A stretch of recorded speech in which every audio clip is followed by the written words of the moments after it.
Begini sudah.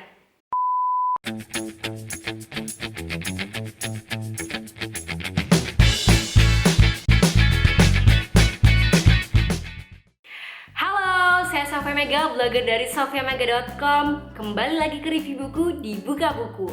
Bedanya dengan pilih satu buku adalah aku nggak ngasih pilihan dari 3 buku, terus kalian harus milih satu buku seperti yang aku lakukan di polling biasanya di Instagram. Jadi di Buka Buku ini aku pengen lebih produktif aja untuk nge-review buku apapun yang pengen aku review, yang emang barusan aku baca, jadi nggak perlu dibandingkan terus kalian milih salah satu gitu. Nah, di Buka Buku pertama ini spesial sekali aku akan mereview novel. Karena novel adalah salah satu buku yang jarang aku baca selama 3 atau 4 tahunan terakhir. Entah kenapa, dan alhamdulillah sekarang aku lebih seneng-senengnya baca novel. Jadi kali ini spesial, beda dari video-video yang sebelumnya karena aku gak pernah nge-review novel. Dan novel kali ini adalah novel milik Terelie. Pasti kalian sudah tahu siapa Terelie.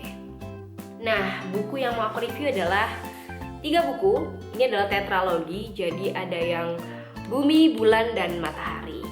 Karena akan ada 2 video tentang buku ini. Jadi yang pertama aku bakal bahas tentang isi ceritanya, terus tentang keseluruhan bukunya. Dan di video keduanya, nah kalau kalian tahu, mungkin yang udah punya buku Bumi dan Bulan dengan cover yang lama bakal kaget ketika di toko buku kok covernya beda. Jadi Gramedia itu lagi memperbarui cover-covernya gitu. Agak kecewa karena ya aku udah punya dua-duanya yang lama, terus nggak cocok aja disandingin sama yang baru ini. Tapi kalau dari segi desain aku suka banget sama yang baru karena lebih menggambarkan isinya, lebih kayak adventure banget. Yang bikin desain ini adalah Orca Kreatif, dimana itu adalah production house yang ada di Malang.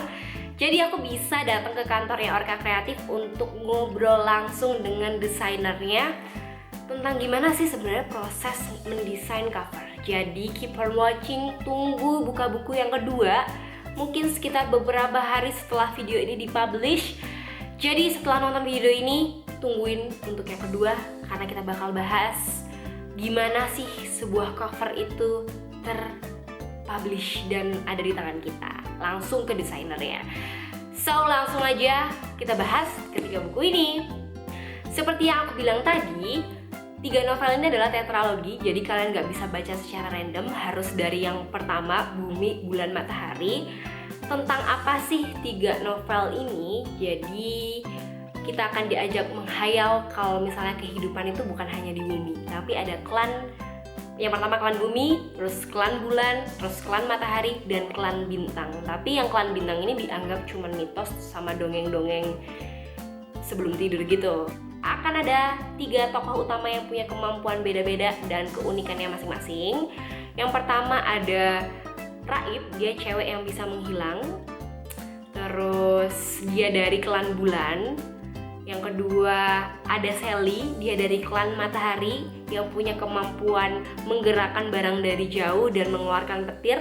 Dan yang ketiga adalah Ali, klan Bumi yang dianggap nggak punya kemampuan apa-apa. Tapi Ali tuh jenius banget pokoknya.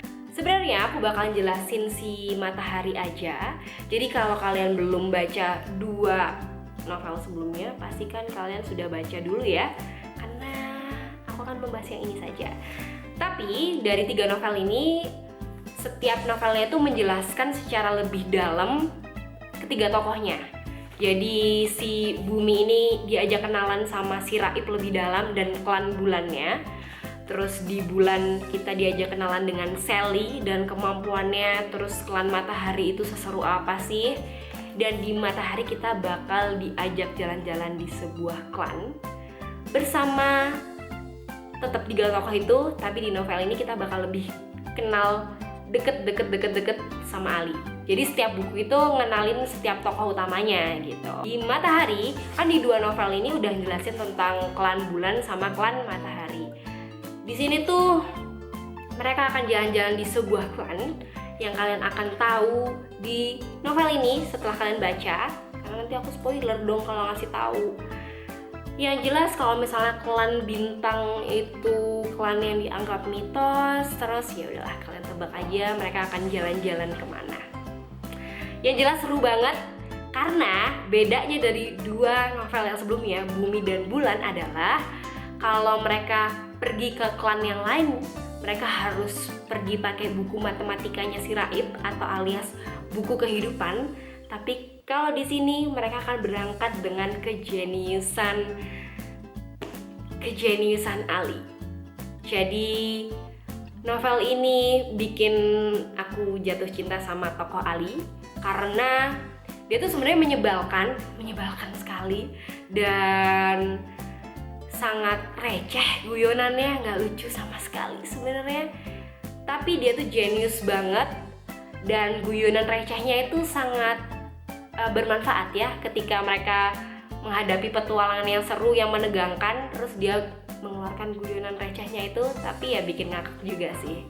Ya, jadi di sini banyak humornya Ali lah dan ngasih tahu betapa recehnya si Ali itu. Tapi aku suka banget sama tokoh Ali di sini. Aku agak sedihnya dari buku ini adalah banyak typonya. Tapi kalau menurut kalian masalah nggak sih kalau misalnya ada beberapa typo gitu di novel? Kalau aku sih agak terganggu gitu.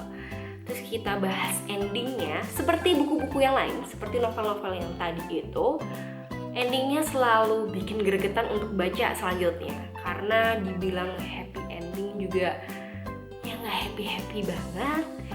Dibilang sedih juga ya nggak sedih-sedih banget. Jadi endingnya tuh menegangkan sekaligus melegakan. Karena aku kira Ali, Raib, dan Sally nggak bakal lanjut gitu. Jadi novelnya bakal selesai di sini gitu. Tapi ternyata enggak. Overall aku suka banget sama Matahari ini karena masih diingetin sama cerita-cerita sebelumnya. Terus jalan ceritanya juga twist kayak nggak aku tebak gitu loh. Dari novel-novel sebelumnya aku kira ya bakal perjalanan yang biasa aja, bakal ada konflik yang biasa aja, tapi di sini tuh bener-bener beda. Dan aku suka banget sama tokoh Ali. Dia menyebalkan, jenius, dan receh, tapi guyonan recehnya sangat berguna. Terus endingnya melegakan tapi menegangkan, yang tetap pengen baca yang bintang. Jadi jangan lewatkan novel yang satu ini. Jadi segitu dulu reviewnya. Kalau misalnya kalian punya ide atau saran mau review buku apa selanjutnya, khususnya novel atau apapun deh, bisa lihat komen di bawah. Dan kalau misalnya kalian sudah baca tetralogi novel ini, juga bisa ceritakan kesan pesan kalian dan apa yang kalian suka dan gak suka dari novel ini. Jadi sampai jumpa di video selanjutnya. Jangan lupa nonton yang episode kedua karena aku bakal ngajak desainer cover Matahari yang baru ini. Kayak gimana prosesnya, kayak gimana maksudnya dari desain ini. So ya, jangan lupa like, comment, dan subscribe biar kalian tahu video terbaru dari channel YouTube ini. So, sampai jumpa lagi. Dadah!